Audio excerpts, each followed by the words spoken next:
Hi guys and welcome to THFC Till I Die. I'm top past present and the exciting future, of course, on the Thomas Frank.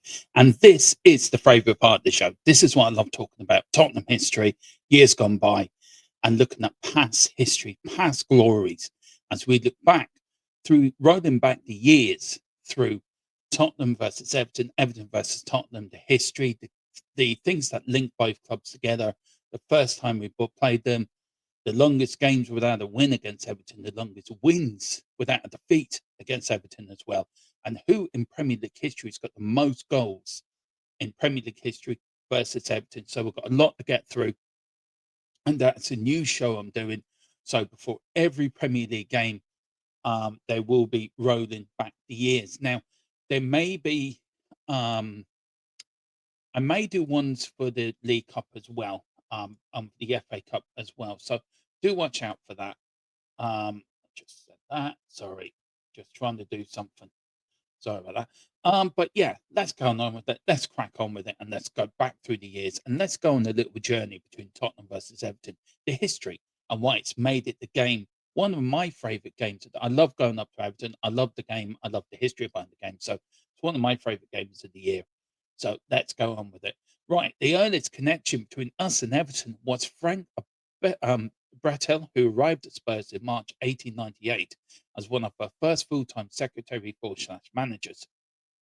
Having been one of the founders of Everton, he was only here for a year, but his legacy lived on as he was the man responsible for signing John Cameron, another ex-Evertonian who succeeded Brettel in February 1899 and guided the team to the Southern League title in 1900, and of course, the first and only non-league side to win an FA Cup in 1901, and he scored in that as well. Um, and still only in the non-league side left the effort. Cameron scored 43 goals and 117 Southern League appearances for us and remained as manager until March 1907. Then we'll go a few years. Of course, our first visit to Goodison was under John Cameron's back in New Year's Day 1902.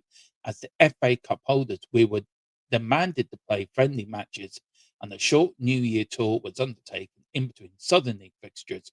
A crowd of 10,000 saw the home side win 3-1. Tom Smith, net and our goal. We travelled then to Edinburgh for an old-fashioned battle of Britain against Scottish FA Cup holders Hearts on the following day, again losing 3-1 to Hearts. Our first win at Goodison Park was on New Year's Day 1913. Billy Minter scored both of our goals in a 2-1 victory, with Frank Bradshaw put together a six-match unbeaten run at Goodison, which come to an end 10 years later on New Year's Day with a 3-1 loss. Alec Lindsay was on target that day for Tottenham.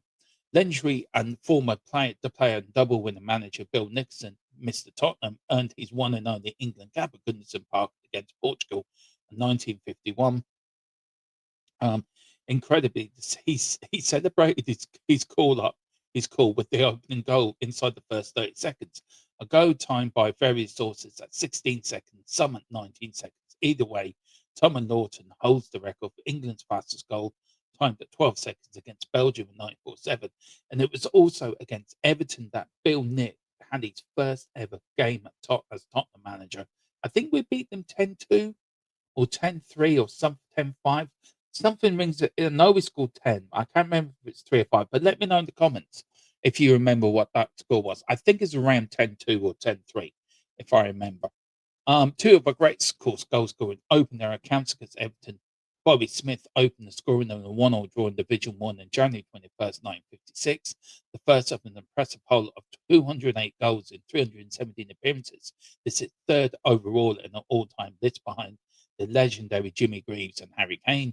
Smith was top goal scorer in the double season 60-61 and netted in the 61 and 62 FA Cup finals. Almost 30 years later, Clive Allen bagged the brace in the 84-85 season opener, a 4-1 win at Goodison. Clive scored 10 goals and 20 appearances in an injury-hit first season.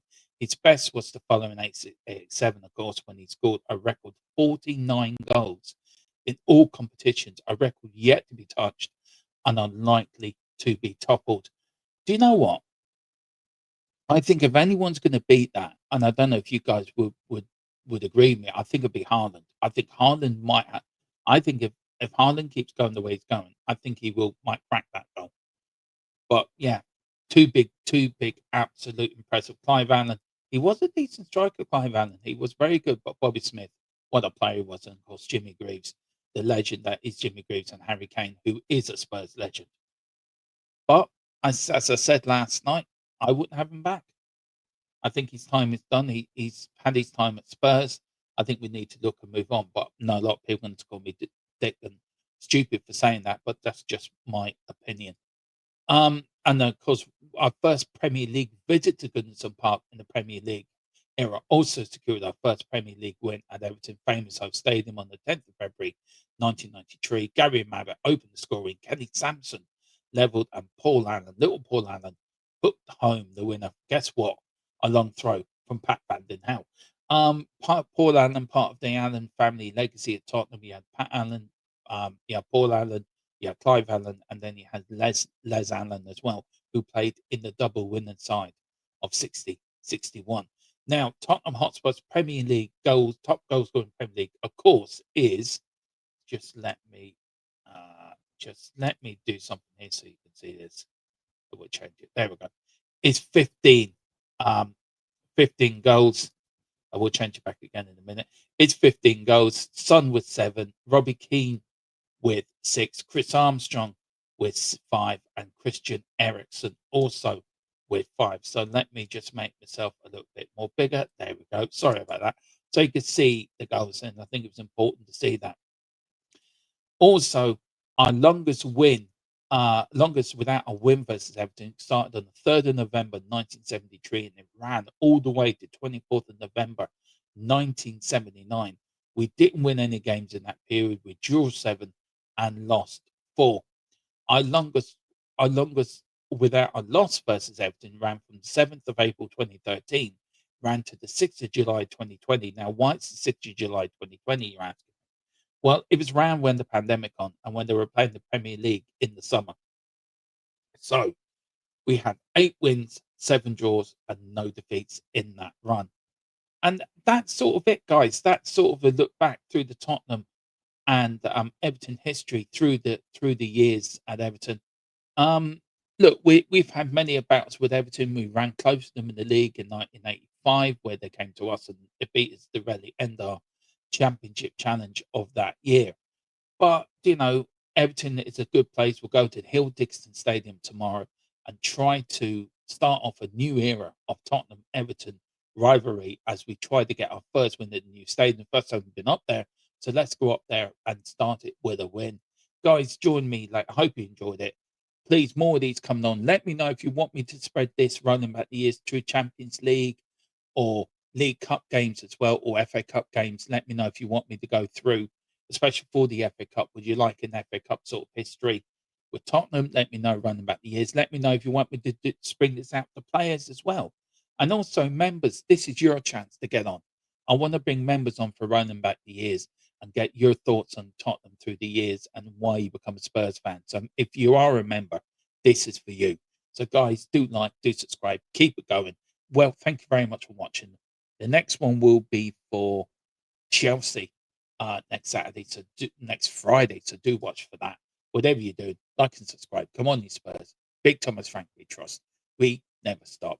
And along we go. Come on, you Spurs.